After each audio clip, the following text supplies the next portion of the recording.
The Chimes by Charles Dickens, a goblin story of some bells that rang an old year out and a new year in. First quarter. There are not many people, and as it is desirable that a storyteller and a story reader should establish a mutual understanding as soon as possible, I beg it to be noticed that I confine this observation neither to young people nor to little people, but extend it to all conditions of people, little and big, young and old, yet growing up or already growing down again. There are not, I say, many people who would care to sleep in a church. I don't mean at sermon time in warm weather, when the thing has actively been done once or twice, but in the night and alone. A great multitude of persons will be violently astonished, I know, by this position in the broad, bold day. But it applies to night. It must be argued by night, and I will undertake to maintain it successfully on any gusty winter's night, appointed for the purpose, with any one opponent chosen from the rest, who will meet me singly in an old churchyard before an old church door, and will previously empower me to lock him in, if needful to his satisfaction until morning. For the night wind has a dismal trick of wandering round and round a building of that sort, and moaning as it goes, and of trying with its unseen hand the windows and the doors, and seeking out some crevices by which to enter. But high up in the steeple, there the foul blast roars and whistles. High up in the steeple, where it is free to come and go, through many an airy arch and loophole, and to twist and twine itself about the giddy stair, and twirl the groaning weathercock, and make the very tower shake and shiver. High up in the steeple where the belfry is, and iron rails are ragged and with rust, and sheets of lead and copper, shriveled by the changing weather, crackle and heave beneath the unaccustomed tread and bird stuff. Shabby nests into corners of old oaken joists and beams, and dust grows old and gray, and speckled spiders, indolent and fat, with long security, swing idly to and fro in the vibrations of the bells, and never lose their hold upon their thread-spun castles in the air, or climb up sailor-like in quick alarm, or drop upon the ground, and ply a score of nimble legs to save one's life. High up in the steeple of an old church, far above the light and murmur of the town, and far below the flying clouds that shadow it, is the wild and dreary place at night, and high up in the steeple of an old church dwelt the chimes I tell of. They were old chimes, trust me. Centuries ago these bells had been baptized by bishops, so many centuries ago that the register of their baptism was lost long, long before the memory of man, and no one knew their names. They had had their godfathers and godmothers, these bells. For my own part, by the way, I would rather incur the responsibility of being godfather to a bell than a boy, and had their silver mugs, no doubt, besides. But time had moved down their sponsors, and Henry VIII had melted down their mugs, and they now hung nameless and mugless in the church tower. Not speechless, though, far from it. They had clear, loud, lusty-sounding voices, had these bells, and far and wide they might be heard upon the wind.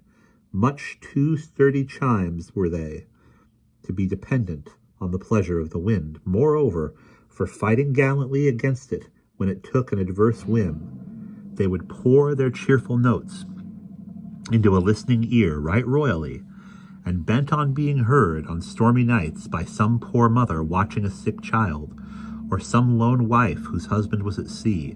They had something known to beat a blistering nor'wester, aye, all to fits, as Toby Veck said.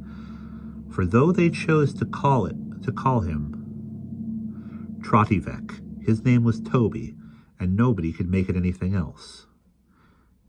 It could make it anything else either, except Tobias, without a special act of Parliament. He, having been as lawfully christened in his day as the bells had been in theirs, though with not quite so much of solemnity or public rejoicing.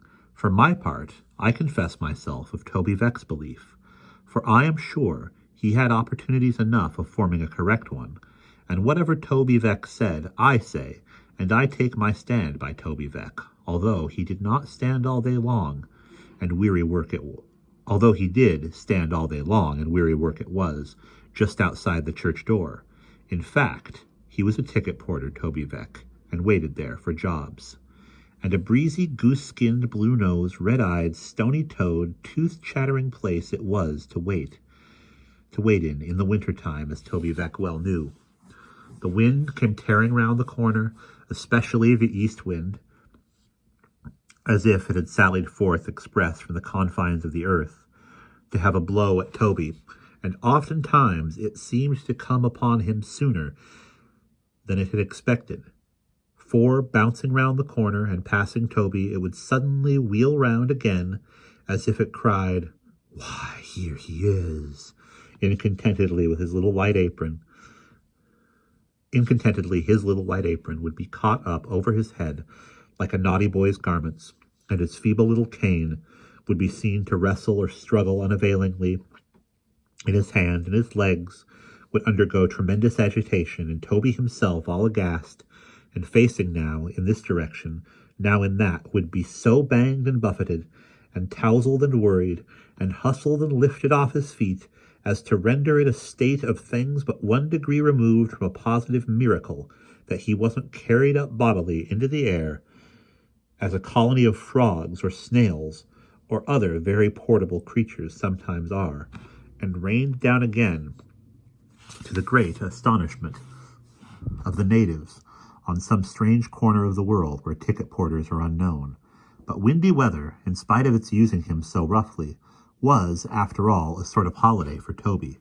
That's the fact. He didn't seem to wait so long for a sixpence in the wind, as to other times, the having to fight with that boisterous element took off his attention and quite freshened him up. When he was getting hungry and low-spirited, a hard frost, too, or a fall of snow was an event, and it seemed to do him good somehow or other. It would have been hard to say in what respect, though, Toby. So wind and frost and snow and perhaps a good stiff storm of hail were Toby Veck's red-letter days. They called him Trotty, from his pace, which meant speed if it didn't make it. He could have walked faster, perhaps, most likely, but rob him of his trot, and Toby would have taken to his bed and died. It bespattered him with mud in dirty weather. It cost him a world of trouble. He could have walked with infinitely greater ease, but that was one reason for his clinging to it so tenaciously. A weak, small, spare old man, he was a very Hercules, this Toby, in his good intentions. He loved to earn his money. He delighted to believe Toby was very poor, and couldn't well afford to part with the delight that he was worth his salt. With a shilling or an 18-penny message or small parcel in hand, his courage, always high, rose higher.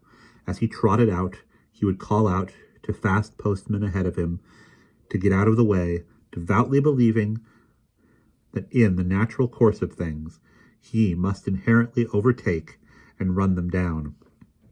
And he had perfect faith, not often tested, in his being able to carry anything that man could lift.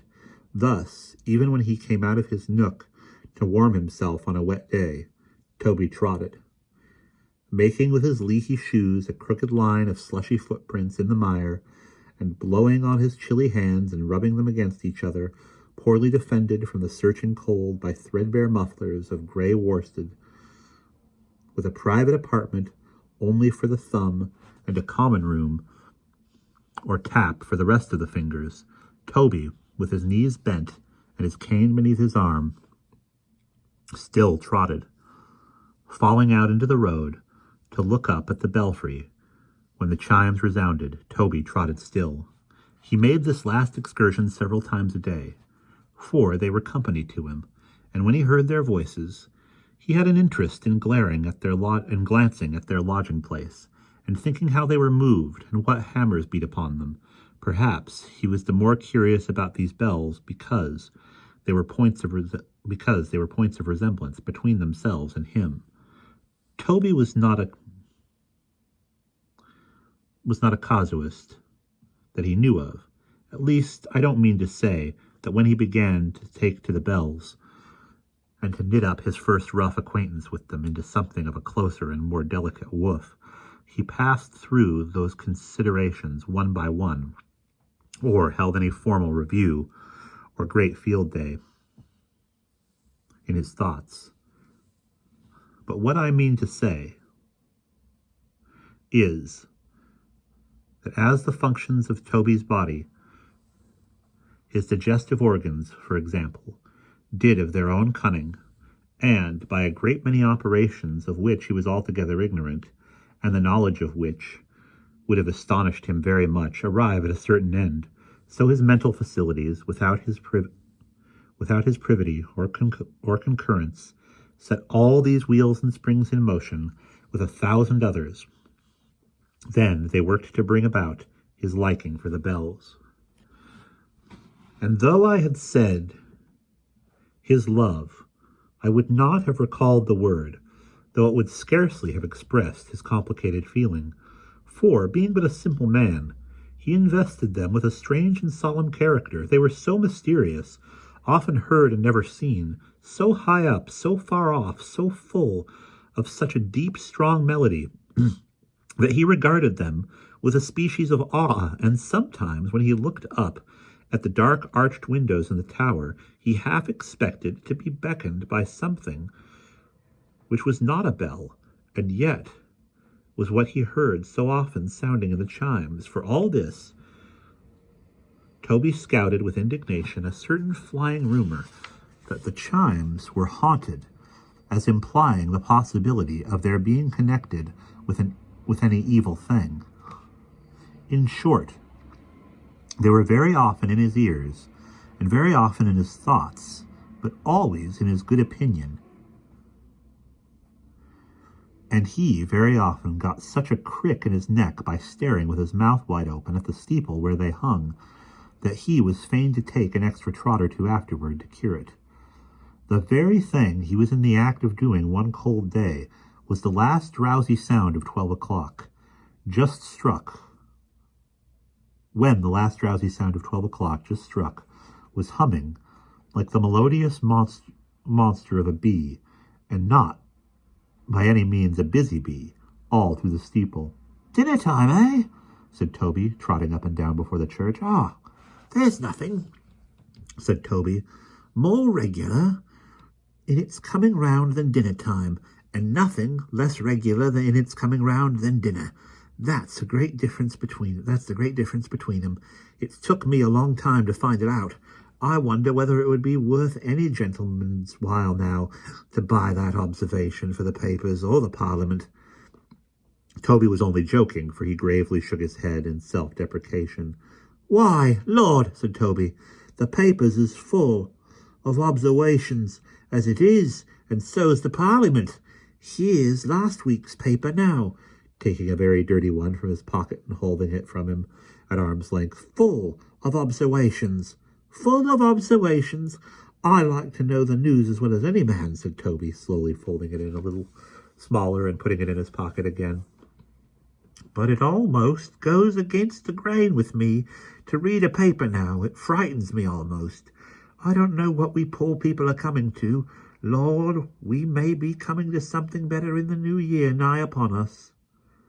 "Why, father, said a pleasant voice hard by.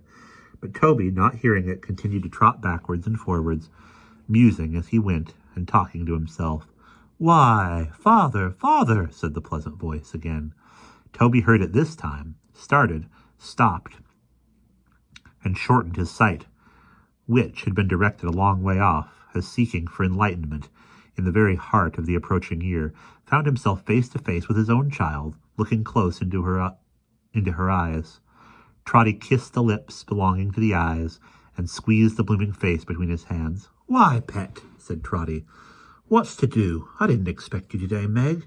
"Neither did I expect to come, father," said the girl, nodding her head and smiling as she spoke. "But here I am, and not alone. "Why, you don't mean to say," observed Trotty, looking curiously at a covered basket which she carried in her hand, "that you Smell it, father dear, said Meg, only smell it.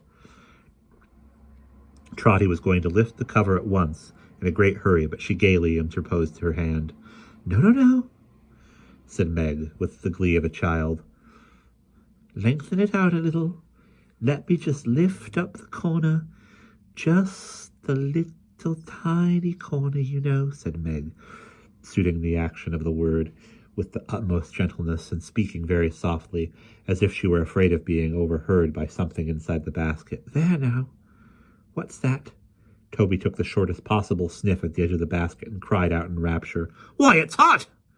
It's burning hot, cried Meg. Ha, ha, ha, it's scalding hot. Ha, ha, ha, roared Toby, with a sort of kick. It's scalding hot. But what is it, father? Said Meg. Come, you haven't guessed what it is, and you must guess what it is. I can't think of taking it out till you guess what it is. Don't be in such a hurry. Wait a minute. A little bit more of the cover. Now guess. Meg was in a perfect fright lest he should guess right too soon,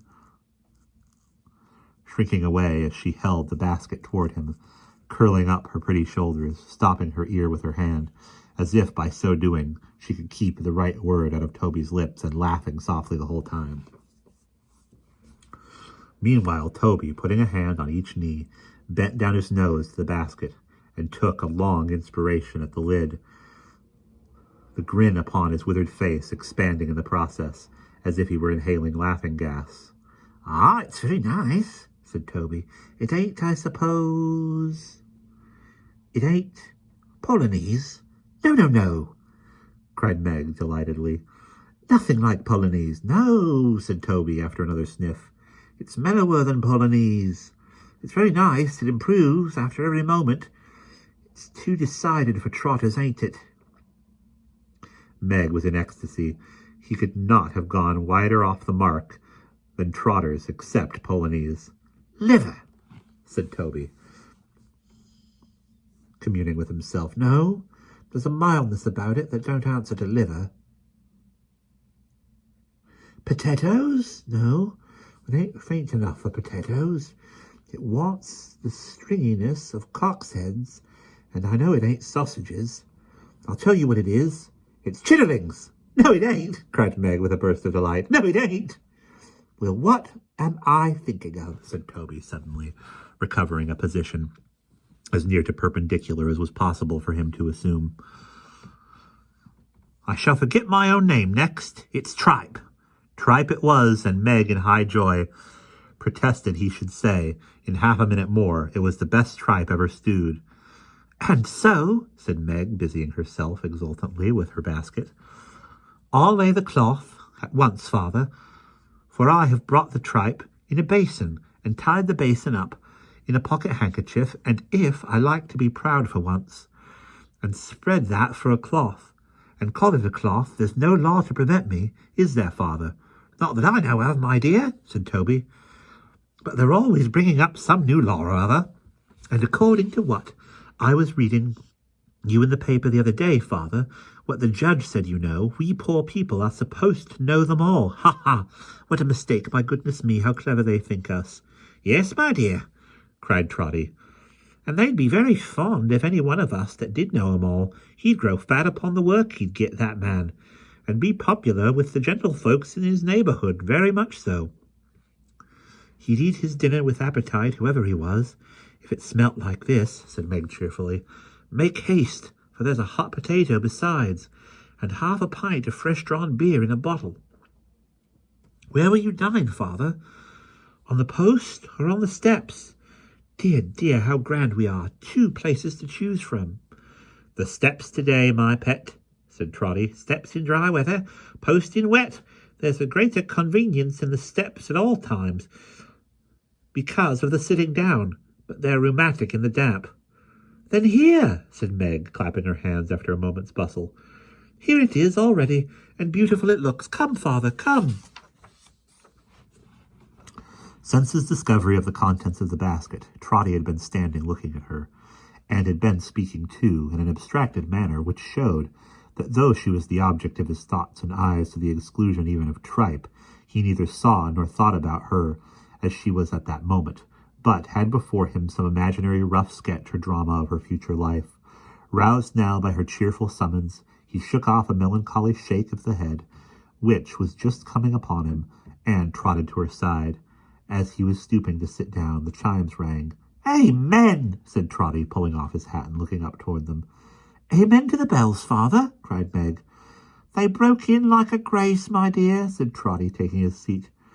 "They'd say a good one, I am sure, if they could. Many's the kind thing they say to me." "The bells do, father?" laughed Meg as she set the basin with a knife and a fork before him. "Well, seem to, my pet," said Trotty, falling in with great vigor. "And where's the difference? If I hear 'em, what does it matter whether they speak it or not?" "Why, bless you, my dear," said Toby, pointing at the tower with his fork and becoming more animated under the influence of dinner, "how often I have heard them bells say, 'Toby Veck, keep a good heart, Toby Veck, keep a good heart, Toby,' 1,000,000 times more." "Well, I never," cried Meg. She had, though, over and over again, for it was Toby's constant topic. "When things is very bad," said Toby, "very, very bad indeed, I mean, almost at the worst, then it's Toby Veck, job coming soon, Toby Veck, job coming soon, Toby, that way." "And it comes at last, father," said Meg with a touch of sadness in her pleasant voice. "Always," answered the unconscious Toby. "Never fails." While this discourse was holding, Toby made no pause in his attack upon the savory meat before him, but cut and ate, and cut and drank, and cut and chewed, and dodged about from tripe to hot potato, and from hot potato back again to tripe, with an unctuous and unflagging relish. But, happening now to look all around the street, in case anybody should be beckoning from any door or window, for a porter, his eyes coming back again, encountered Meg sitting opposite him with her arms folded, and only busy in watching his progress with a smile of happiness. "Why, Lord forgive me," said Trotty, dropping his knife and fork. "My dove, Meg, why didn't you tell me what a beast I was?" "Father, sitting here," said Trotty, in penitent explanation, "cramming and stuffing and gorging myself, and you before me there, never so much as breaking your precious fast, nor wanting to when—" "But I have broken it, father," interposed his daughter, laughing. "All to bits. I have had my dinner."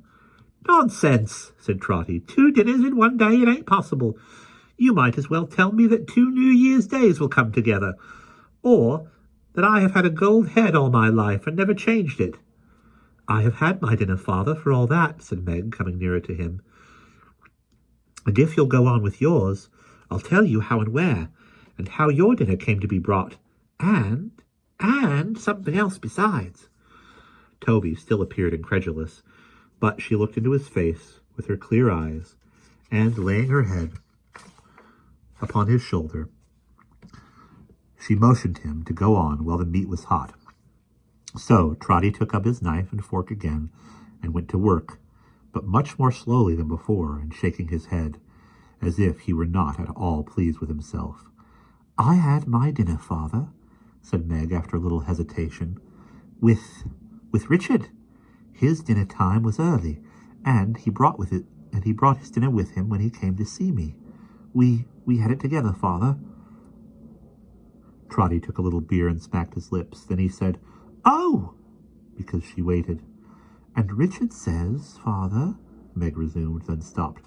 "What does Richard say, Meg?" asked Toby. "Richard says, father," another stoppage. "Richard's a long time saying it," said Toby. "He says then, father," Meg continued, lifting up her eyes at last, speaking in a tremble, but not quite plainly, "another year's nearly gone, and where is the use of waiting on from year to year, when it is so unlikely we shall ever be better off than we are now? He says we are poor now, father, and we shall be poor then, but we are young now, and years will make us old before we know it.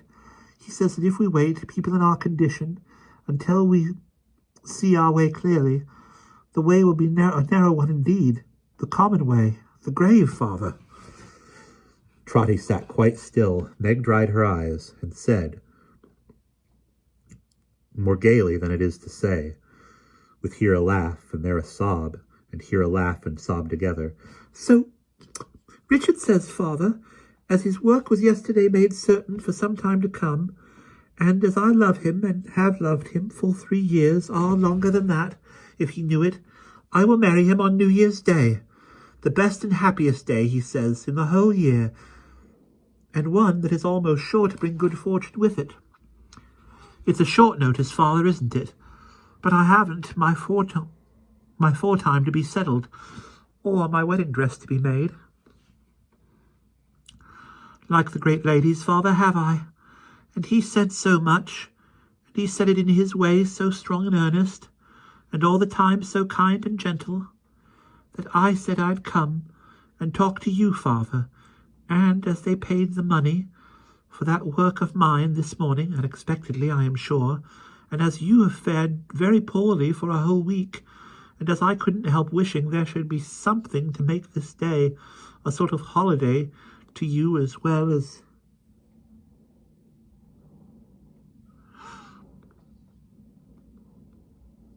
As a dear and happy day for me, Father, I made a little treat and brought it to you, and brought it to surprise you. And see how he leaves it cooling on the step, said another voice, in the voice of the same Richard who had come upon them unobserved, and stood before the father and daughter, looking down upon them with a face as glowing as the iron on which his stout sledgehammer daily rang. A handsome, well-made, powerful youngster he was, his eyes that sparkled like the red-hot droppings from a furnace, black hair that curled about his swarthy temples, rarely, and a smile that bore out Meg's eulogium on his style of conversation. See how he leaves it cooling on the step, said Richard. Meg. Don't know what he likes, not she.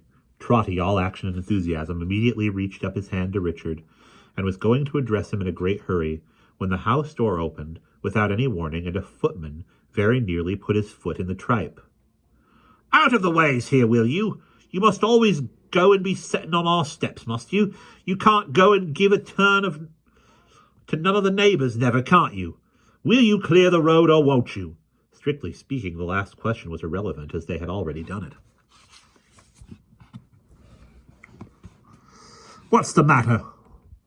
What's the matter? Said the gentleman for whom the door was opened, coming out of the house at that kind of light, heavy pace, that peculiar compromise between a walk and a jog-trot, with which a gentleman upon the smooth downhill of life, wearing creaking boots, a watch chain, and clean linen, may come out of his house, not only without any abatement of his dignity, but with an expression of having important and wealthy engagements elsewhere. What's the matter? What's the matter? You're always being begged and prayed upon, your beloved, on your bended knees. You're always being begged and prayed upon, your bended knees you are, said the footman with great emphasis on Trotty Veck, to let our doorstep be. Why don't you let him be?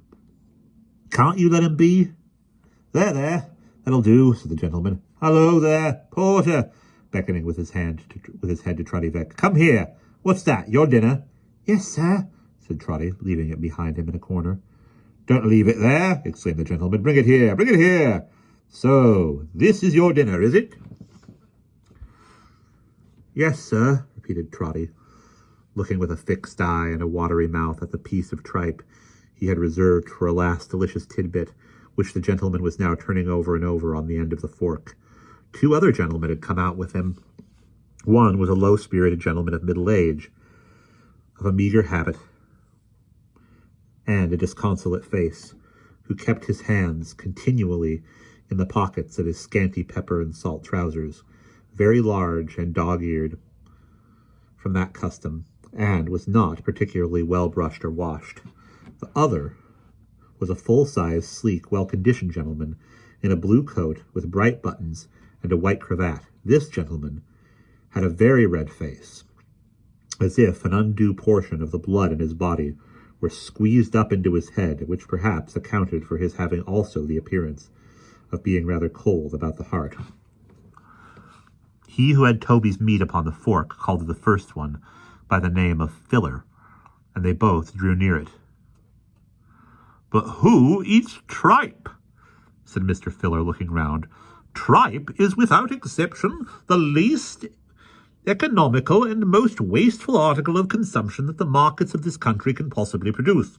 The loss upon a pound of tripe has been found to be, in the boiling, 7/8 of a fifth more than the loss upon a pound of any other animal substance whatever. Tripe is more expensive, properly understood, than the hothouse pineapple.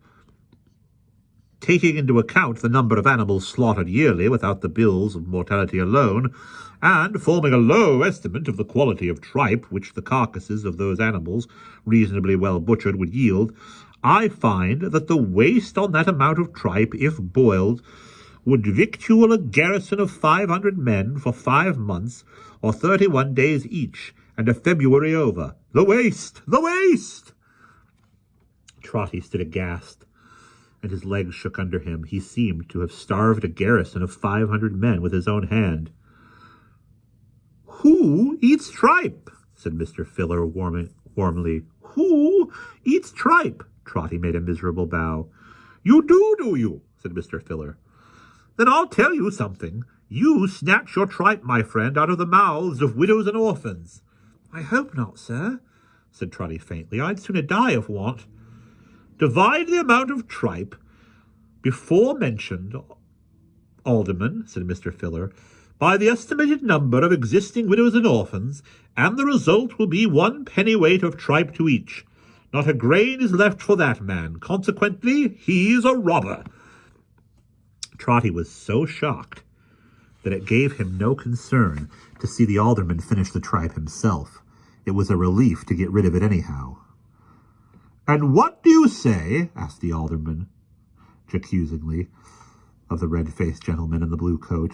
You have heard friend Filler. What do you say?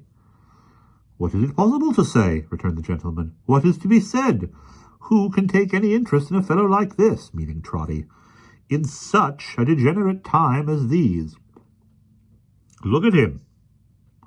What an object. The good old times, the grand old times, the great old times. Those were the times for a bold peasantry, and all that sort of thing. In fact, there's nothing nowadays. Ah, said the red-faced gentleman. The good old times, the good old times, the good old times, the good old times, repeated the gentleman. What times they were! They were the only times. It's of no use talking about any other times or discussing what people are in these times. You don't call these times, do you? I don't. Look into Strutt's costumes and see what a porter used to be in any of the good old English reigns. He hadn't, in his very best circumstances, a shirt to his back or a stocking to his foot, and there was scarcely a vegetable in all England for him to put into his mouth, said Mr. Filler. I can prove it by tables. It is possible that old Trotty's faith in these very vague old times was not entirely destroyed, for he felt vague enough at that moment. One thing, however, was plain to him, in the midst of his distress, to wit, that however these gentlemen might differ in details, his misgivings of that morning, and of many other mornings, were well founded. No, we can't go right or do right, thought Trotty in despair. There is no good in us. We are born bad. But Trotty had a father's heart within him, which had somehow got into his breast in spite of this decree. And he could not bear that Meg, in the blush of her brief joy, should have her fortune read by these wise gentlemen. God help her, thought poor Trotty. She will know it soon enough. He anxiously signed, therefore, to the young smith to take her away. But he was so busy talking to her softly at a little distance that he only became conscious of this desire simultaneously with Alderman Cute. Now the alderman had not yet had his say, but he was a philosopher too, practical though, oh, very practical, and as he had no idea of losing any portion of his audience, he cried, Stop! Now you know, said the alderman, addressing his two friends with a self-complacent smile upon his face, which was habitual to him. I am a plain man, and a practical man, and I go to work in a plain, practical way. That's my way. There is not the least mystery or difficulty in dealing with this sort of people if you only understand them, and can talk to them in their own manner. Now you, Porter, don't you ever tell me or anybody else, my friend, that you haven't always enough to eat, and of the best, because I know better. I have tasted your tripe, you know, and you can't chaff me. You understand what chaff means, eh? That's the right word, isn't it? Ha, ha, ha. Lord bless you, said the alderman, turning to his friends again. It's the easiest thing on earth to deal with this sort of people if you only understand them. Famous man for the common people, Alderman Cute, never out of temper with them. Easy, affable, joking, knowing gentleman. You see, my friend, pursued the alderman, there's a great deal of nonsense talked about want hard up. You know that's the phrase, isn't it? Ha, ha, ha. And I intend to put it down. There's a certain amount of cant in vogue about starvation, and I mean to put it down. That's all, Lord bless you, said the alderman, turning to his friends again. You may put down anything among this sort of people, if you only know the way to set about it. Trotty took Meg's hand and drew it through his arm. He didn't seem to know what he was doing, though. Your daughter, eh? Said the alderman, chucking her familiarity under his chin. Always affable with the working classes, Alderman Cute knew what pleased them, not a bit of pride. Where's her mother? Asked the worthy gentleman. Dead, said Toby. Her mother got up linen and was called to heaven when she was born. Not to get up linen there, I suppose, remarked the alderman pleasantly. Toby might or might not have been able to separate his wife in heaven from her old pursuits, but query if Mrs. Alderman Cute had gone to heaven, would Mr. Alderman Cute have pictured her holding as any state or station there? As you happen to be here, said the alderman to Toby, you shall carry a letter for me. Can you be quick? You're an old man. Toby, who had been looking after Meg quite stupidly, made shift to murmur out that he was very quick and very strong. How old are you? Inquired the alderman. I am over 60, sir, said Toby. Oh, this man's a great deal past the average age, you know, cried Mr. Filler, breaking it in with his pate. Oh, this man's a great deal past the average age, you know, cried Mr. Filler, breaking in as if his patience would bear some trying. But this was really carrying matters a little too far. I feel I'm intruding, sir, said Toby. I misdoubted it this morning. Oh, dear me. The alderman cut him short by giving him the letter from his pocket. Toby would have got a shilling, too, but Mr. Filler clearly showing that in that case he would rob a certain given number of persons of 9 halfpenny apiece. He only got 6, and thought himself very well off to get that. Then the alderman gave an arm to each of his friends and walked off in high feather, but he immediately came hurrying back alone, as if he had forgotten something. Porter, said the alderman. Sir, said Toby, take care of that daughter of yours. She's much too handsome. Even her good looks are stolen from somebody or other, I suppose, thought Toby, looking at the 6 in his hand and thinking of the tripe. She's been and robbed 500 ladies of a bloom apiece. I shouldn't wonder. It's very dreadful. She's much too handsome, my man, repeated the alderman. The chances are she'll come to no good, I clearly see. Observe what I say. Take care of her. With which he hurried off again. Wrong every way, said Trotty, clasping his hands. Born bad, no business here. The chimes came clashing in upon him as he said the words, full loud and sounding, but with no encouragement, no, not a drop. The tune's changed, cried the old man. He listened. There's not a word of all that fancy in it. Why should there be? I have no business with the new year, nor with the old one neither. Let me die. He pressed his bewildered head between his hands as if to keep it from splitting asunder, a well-timed action as it happened, for, finding the letter in one of them, and being by that means reminded of his charge, he fell mechanically into his usual trot and trotted off. And that's the end of the first quarter.